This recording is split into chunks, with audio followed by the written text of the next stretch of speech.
Chers collègues, je vous présente tous mes salutations et tous mes respects pour votre attribution, votre attention à cette chaîne que vous attachez d'une façon stricte et convenable. Aujourd'hui, nous allons parler d'un thème très important.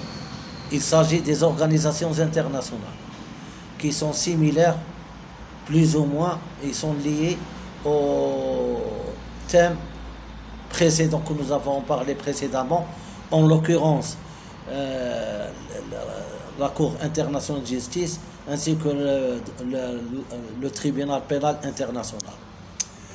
Tout d'abord, historiquement, chronologiquement, ils ont les mêmes caractéristiques, c'est-à-dire que après la Première Guerre mondiale et la Seconde Guerre mondiale, on a vu développer plusieurs formes d'instruments juridiques à caractère international, c'est-à-dire qu'après 1945, après la Seconde Guerre mondiale, les organisations internationales ont été créées en vertu des conventions et des conventions qui se caractérisent par un acte constitutif qui s'appelle le traité international.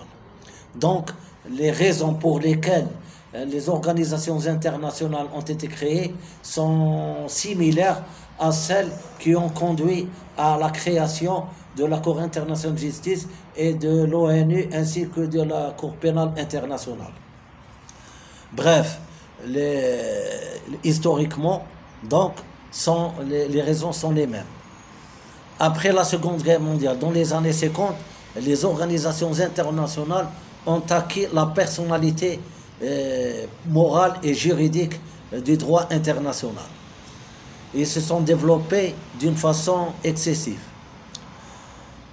On va, après cette distinction historique, on va parler d'une façon convenable, premièrement de sa définition, ensuite de sa fonction ou de sa compétence, ou les compétences des organisations internationales, ainsi que ses classifications, la classification de l'organisation internationale. Ensuite, on va dégager la distinction entre les organisations internationales et les ONG, c'est-à-dire les organisations non gouvernementales. De ce fait, on va parler de façon brève de ce qui a conduit au développement et la relation entre les organisations. On a dit que les organisations internationales sont des personnes à caractère de juridique international et du droit international public, et du droit sont régis par les règles concernant le droit international public et peuvent être régis aussi par les règles du droit privé, international privé. On peut dire aussi que les organisations internationales sont des sujets du droit international à côté des États. Ils peuvent être aussi des sujets du droit interne, c'est-à-dire interne de tous des sujets qui émanent des règles qui régissent, qui sont liées à la réglementation juridique des États, c'est-à-dire du droit interne. Donc, on peut dire que les organisations internationales peuvent être des sujets à caractère du droit international ou à caractère du droit privé, c'est-à-dire qu'ils peuvent être à vocation universelle ou à vocation régionale. Ça dépend de leurs caractéristiques et leurs formes. Bien sûr qu'ils peuvent tous se caractérisent par la personnalité juridique internationale et morale. Ensuite, on va voir les fonctions des organisations internationales ainsi que les compétences. On peut, par exemple,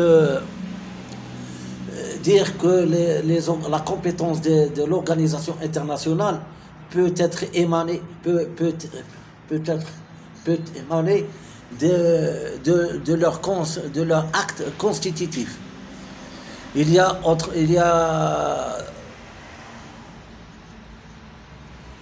d'autres sortes d'organisations, c'est-à-dire d'organisations internationales opérationnelles, ou plus précisément correctionnelles, ainsi que d'autre part, les juridictions internationales peuvent donner à la création des organisations internationales. Ceci d'une part. Et d'autre part, après la Seconde Guerre mondiale, on a vu se développer plusieurs groupements à caractère d'organisation, tels que par exemple le FMI, le Fonds monétaire international en 1940. Ensuite, la Banque mondiale, ainsi que même l'Organisation des Nations Unies. Elle peut être considérée comme une organisation internationale des droits publics internationaux, ainsi que d'autres groupements internationaux que peuvent être, que ce soit universel ou régional, tels que l'Union européenne. Donc, d'une façon générale, on peut dire qu'il y a plusieurs sortes d'organisations internationales, que ce soit à vocation économique, sociale, politique ou de l'environnement. Ça dépend de leur activité et de leur situation géographique, que ce soit sur le continent américain ou le continent européen ou africain ou asiatique. Donc, en bref, on peut dire que les organisations internationales sont des sujets à caractère du droit international et sont liés aussi du droit interne de tout État. Et de ce fait, l'organisation internationale est régie par les règles internes de tout État. D'autre part, on peut dégager la distinction entre ce qu'on appelle les organisations internationales, gouvernementales ou intergouvernementales, ou les organisations non gouvernementales, c'est ce qu'on appelle les ONG. On a parlé de l'historique, on a parlé de quelque sorte de sa définition, de la définition des organisations internationales et sa liaison avec le droit international ou le droit interne de tout État. Maintenant, nous allons signaler ou faire remarquer la composition ou plus précisément les compétences des organisations internationales. On peut remarquer plusieurs sortes de compétences. Il y a premièrement les compétences opérationnelles, ensuite il y a les compétences normatives et enfin il y a les compétences de contrôle et de sanction. Les compétences opérationnelles sont variées. Il peut être distingué par leur ampleur et leur propre, c'est-à-dire que chaque organisation internationale se distingue de ses propres membres et de ses propres opérations et activités à caractère international. Par exemple, sur le plan diplomatique ou sur le plan politique ou sur le plan de l'environnement et sur le plan aussi sur le plan sanitaire. Ce qui est des compétences normatives, c'est que ces compétences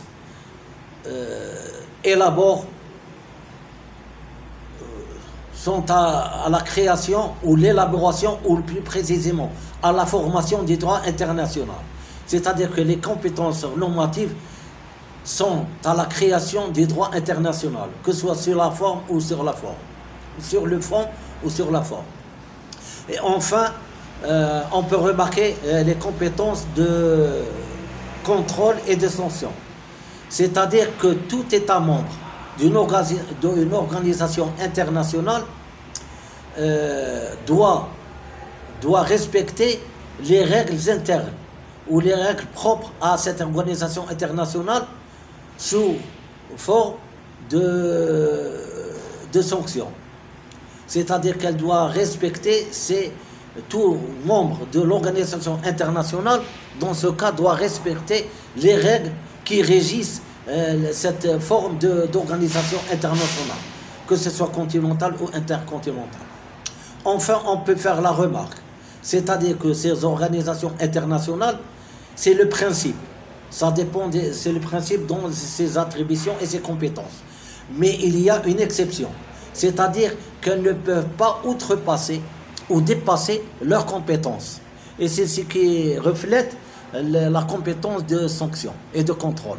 C'est-à-dire qu'il y a une sorte de contrôle sur les États membres pour le respect strict des règles internes régissant cette organisation internationale. Enfin, on peut dégager la distinction entre les organisations internationales du droit international public et les ONG, c'est-à-dire les organisations non gouvernementales. Les organisations internationales sont des organisations à vocation gouvernementale, c'est-à-dire qu'ils dépendent de la personnalité financière et de la personnalité morale. C'est-à-dire qu'ils dépendent sur le plan financier des États auxquels ils sont attachés. Par contre, les organisations, les ONG, ils se caractérisent par une sorte d'indépendance sur le plan matériel et financier, c'est-à-dire que leur financement est indépendant, ainsi qu'ils se caractérisent par une sorte d'indépendance dans leur activité et leur intervention et leur présentation des documents et des sujets à vocation internationale auprès des Nations Unies.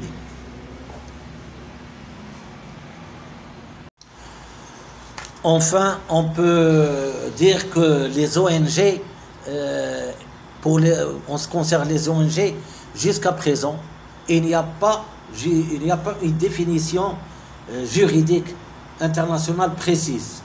Mais on ne peut pas dire qu'ils ne sont pas des organisations lucratives ou à caractère interne ou international, d'une part. Ainsi qu'on peut dire que les ONG, c'est-à-dire les organisations non gouvernementales, sont considérées comme des intermédiaires entre les pouvoirs publics et la population. Et leur activité et leur intervention se caractérisent sur plusieurs domaines et à divers niveaux, que ce soit sur le plan financier auprès de la Banque mondiale ou sur le plan politique et diplomatique auprès des Nations Unies, de l'Organisation des Nations Unies, chaque fois qu'il s'agit des cas concernant les droits de l'homme, concernant l'aide humanitaire ou concernant les victimes des actes militaires ou agressions qui sont réprimés par la Cour pénale internationale. Ainsi, on peut dire que les ONG jouent un rôle primordial comme intermédiaire entre les pouvoirs publics des États et la population sur divers niveaux. Au niveau financier auprès de la Banque mondiale, au niveau de l'environnement auprès des institutions concernant la protection de l'environnement international et ensuite auprès des Nations Unies en tant qu'organisation universelle, que ce soit diplomatique, politique, économique et sanitaire. Donc, on a voulu essayer d'une façon brève, parce que le temps ne nous aide pas.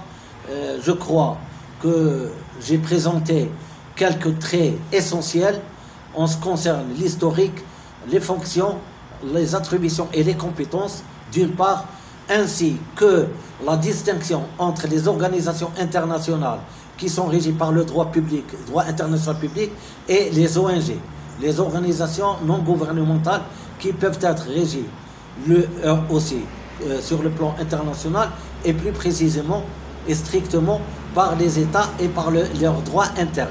Ils sont régis par plusieurs règles internes de ces États.